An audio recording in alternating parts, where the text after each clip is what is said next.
Hey everybody, how's it going? It's Mr. President. I am doing another preview. This time we're going to be looking at the minor heroes and just talking about the way that they've changed, the overall hero rework that is coming to AOTCW and will eventually be backported in some way to AOTR. Just kind of going over it, giving you guys the basics of how it's going to work.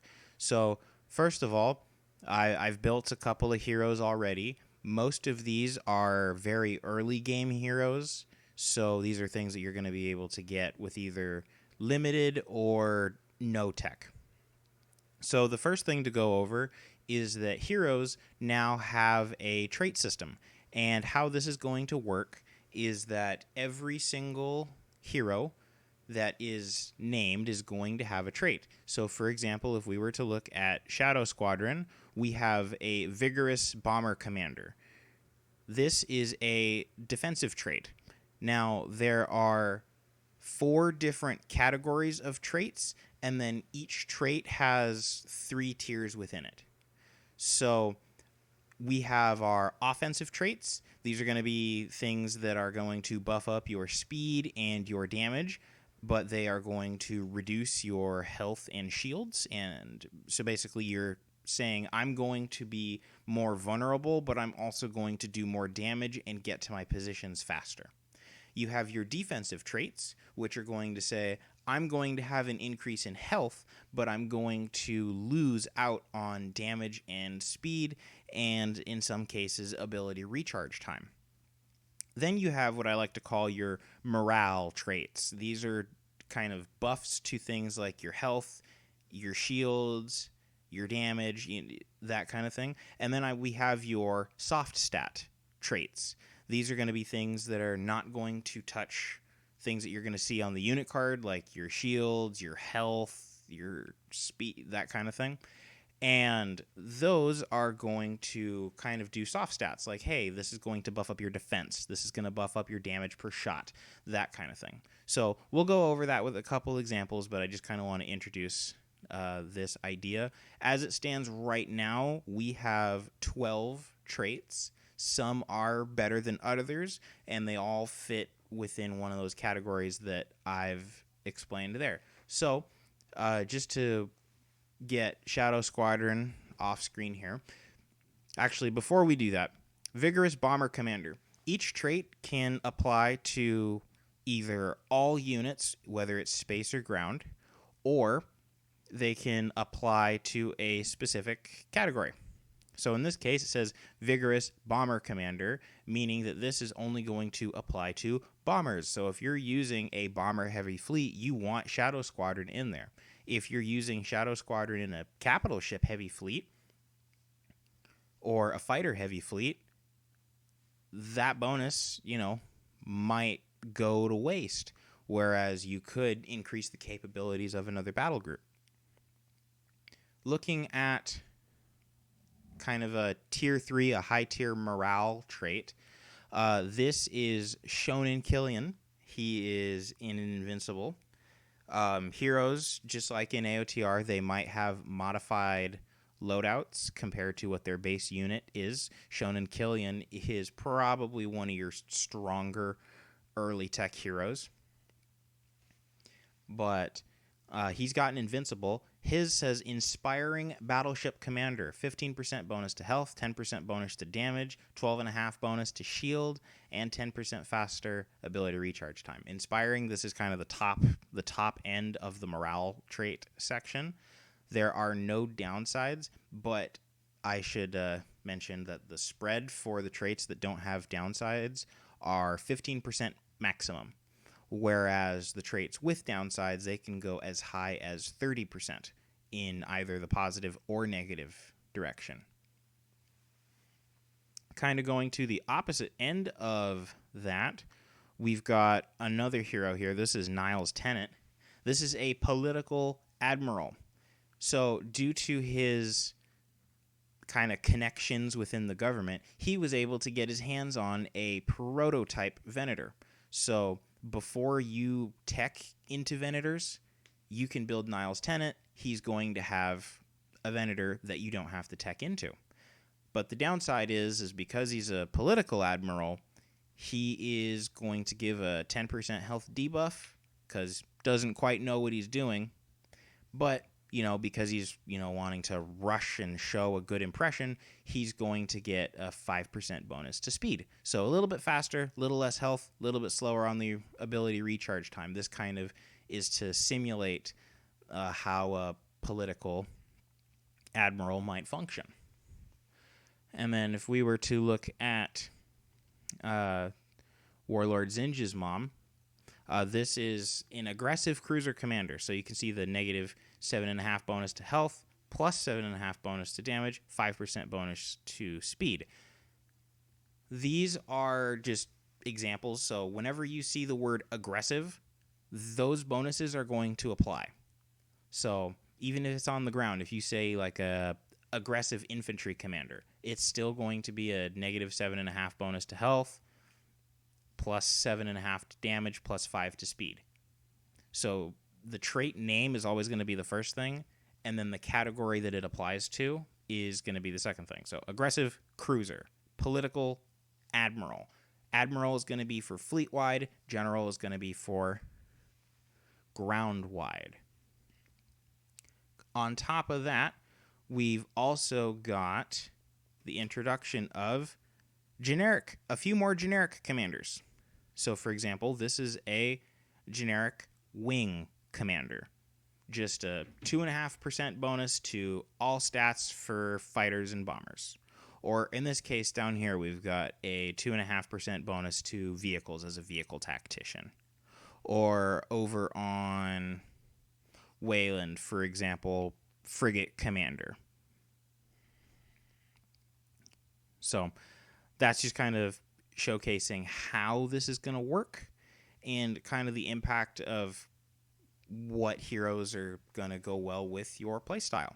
So we've done this because, one, as you can see in the build bar there, we have a few heroes that we're going to be launching with, and each one of these heroes is going to be unique because they've got different traits, different ships. Some have modifications, some allow for early access, but they are all going to form into different playstyles, and you can just pick and choose what heroes and what traits are going to benefit your playstyle the most, and what's going to give you the edge over your enemy.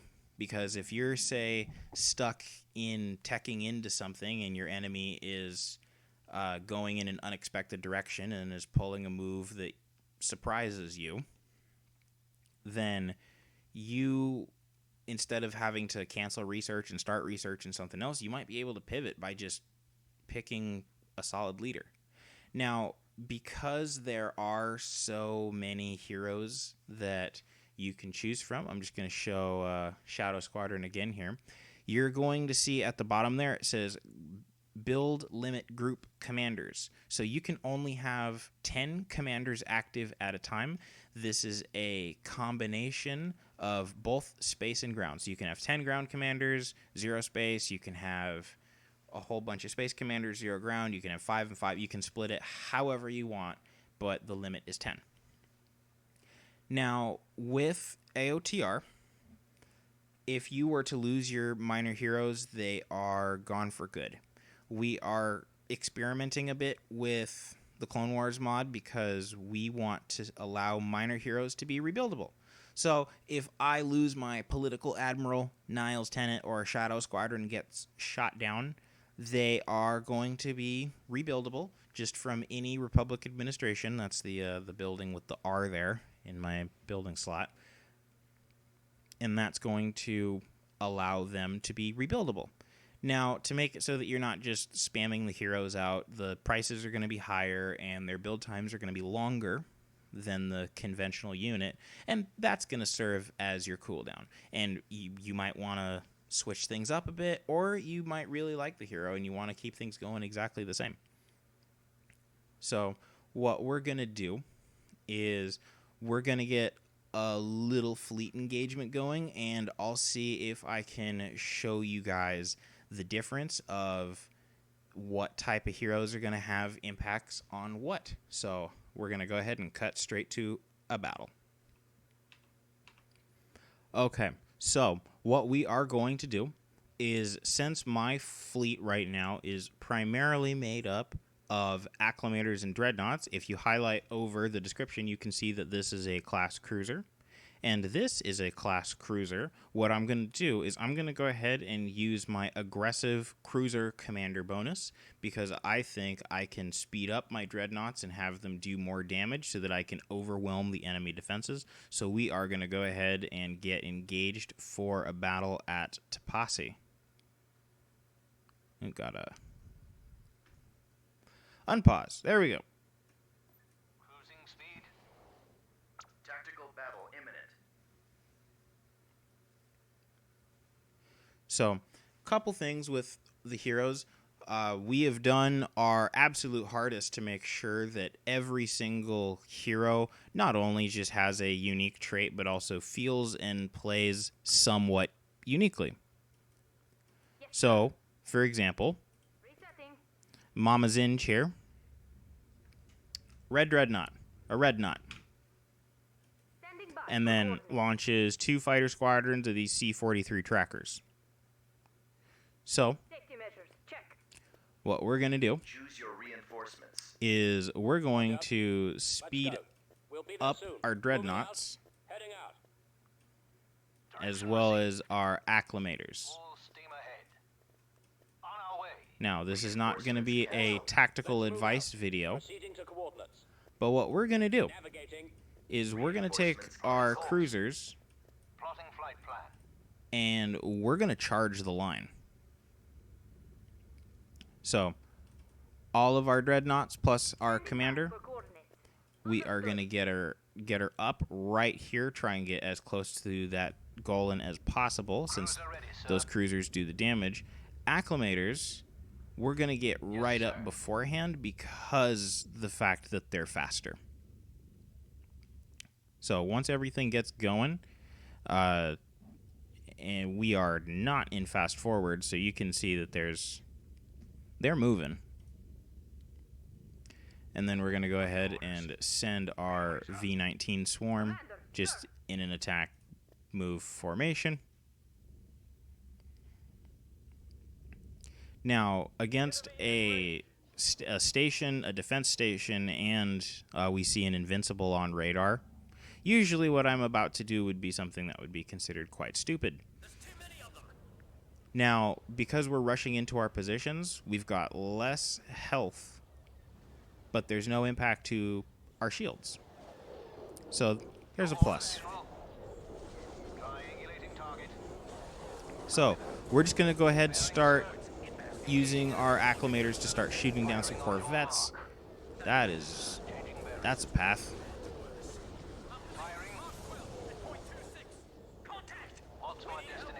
Okay, knock out these carriers. So, with our increased damage, I'm also going to go ahead and do this. Get our power to weapons going. Just do as much damage as possible. Kill the enemy before they can kill me. Where's our commander?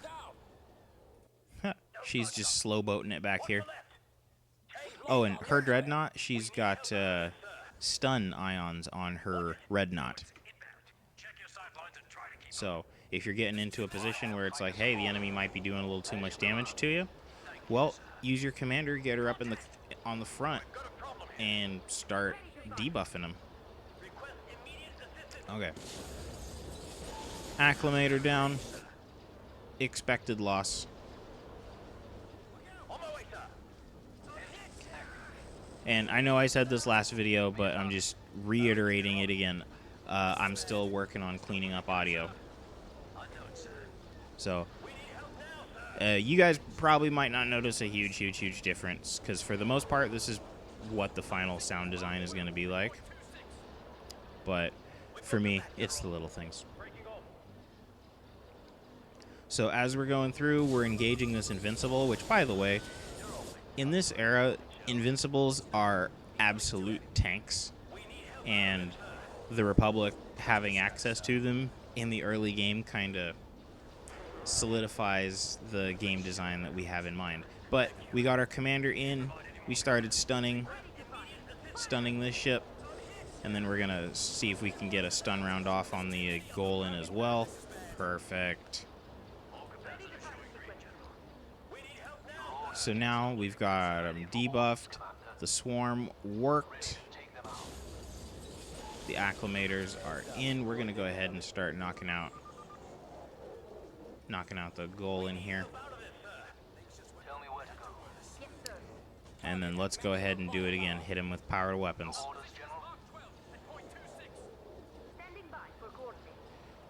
And then we're going to start shifting our fire as this invincible is almost down.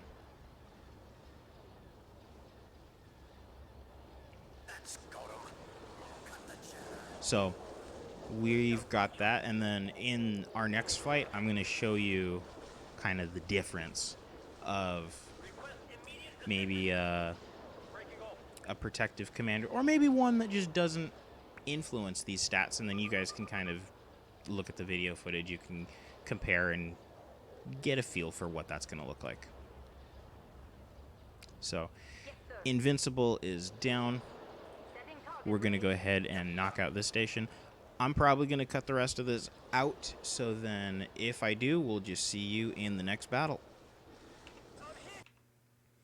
Okay, so I also thought we're going to go ahead and do a ground battle, since I had a few Republic Defense Troopers laying around, which, by the way, look at these boys. Oh, one died. What did we get shot by? This is the Bogdan map. This is one of my personal favorites. I always love playing on this. So what we're going to do is we're going to have a infantry assault here, and we're just going to push this wave forward, because what we're going to do is we're going to show you how effective this is pushing a wave forward without a hero, and then we're going to go ahead and bring in Jace Dolan, who is a PDF commander with the bold trait, as you can see there. Bold infantry commander. Again, bold is always consistent. No matter where you see bold, it's always going to be these bonuses. Infantry is the category that the bonuses apply to. So while we're going ahead and bringing these troops down, this is such a beautiful map. Lots of details. Everything plays in here pretty well. We got aircraft and whatnot that we got to deal with. And it seems like we're getting harassed by pirates in our landing zone. So we're just going to go ahead and bring our guys over.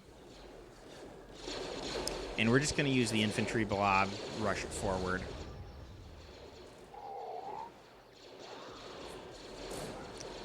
Now, while this fight is going on, I'm going to go ahead and talk about heroes and hero bonus stacking. So if you've got minor heroes with, say, a really strong, like a tier 3 aggressive trait or an offensive trait, and then a tier 3 defensive trait, how's the game going to add those two things? So how it's going to work is it's going to take the highest number of each category. So, for example, to take Jace Dolan. So if you have a bold infantry commander with that 5% health bonus, and then you couple that with, say, an aggressive infantry commander, that aggressive infantry commander, their negative 7.5 bonus to health, the game is going to add the positives and the negatives together. So it will be a net loss to health of 2.5%. But, for example, where it comes to damage, 7.5% bonus to damage, it's not going to add that, because it adds it just takes the highest of each positive and the highest of each negative, and then adds those two numbers together.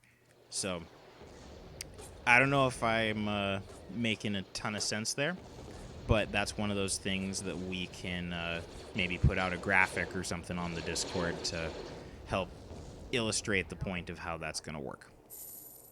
So what we're going to do here, just to show the effectiveness or ineffectiveness of the infantry horde, we're going to go ahead and form up right around here, because I'm assuming that they're going to have positions built up here, since they've got little trench lines and protective barriers that the AI does know how to use. Oh, they're going to try and push me. Okay. Funny you think you can do that.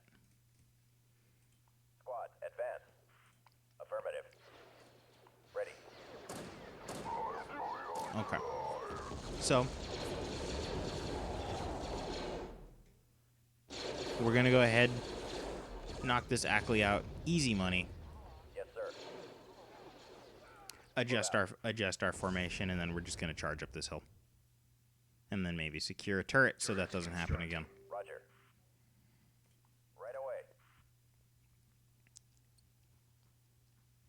So I'm just going to fast forward through this so that we can get to basically attempting this same advance again, except with the hero present. And then you guys should be able to see the difference in what that looks like. That area, sir.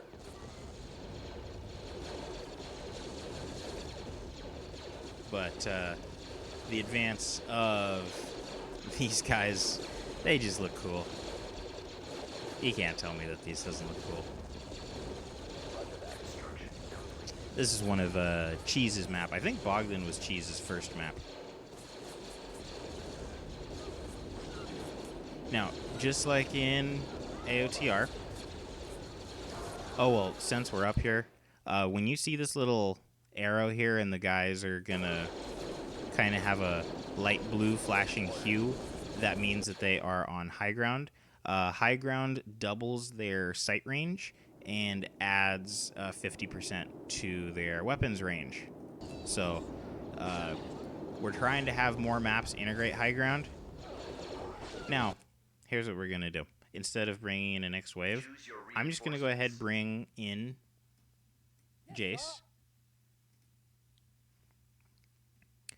And what we're going to do is, since, we saw we're going to watch for his transport to land. Try and keep an eye on the health bars for the units down there.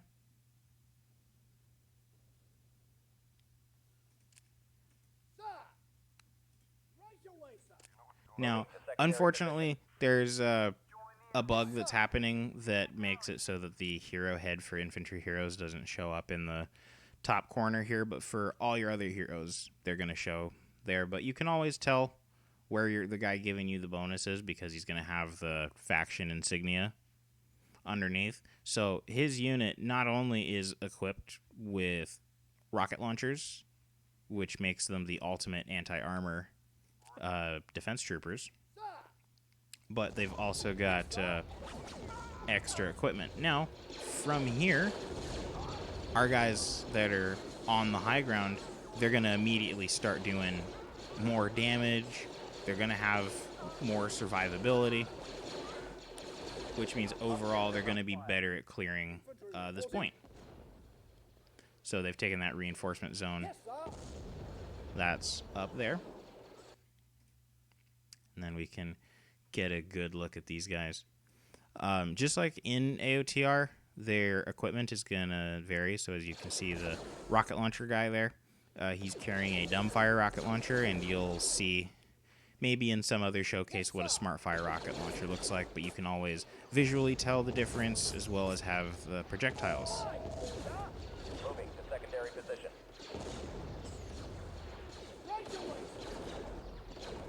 Oh, let's knock out these Mandos. And then obviously they've got fire position. Oof. Did he just get eaten? My bonus guy got eaten. Target confirmed.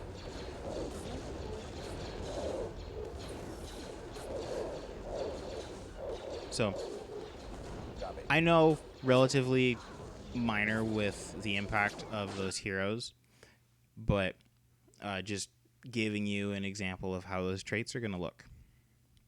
So, that's one on the ground, that's one in space. I'm most likely not going to publish a big graphic for the hero traits. I'm going to let you guys play the game and discover it for yourselves. But that's just a little overview on the hero traits, how everything is going to work. If you've got questions, leave them down in the comments below. I'm going to try my best to make sure that this mechanic is communicated as clearly as possible to you guys. And then in our next video, hopefully we can go over just maybe some miscellaneous smaller mechanics. We'll see the mood that I'm in. So anyway, you guys have a good one. Let me know what you think in the comments down below. I'm excited to get this into your guys' hands.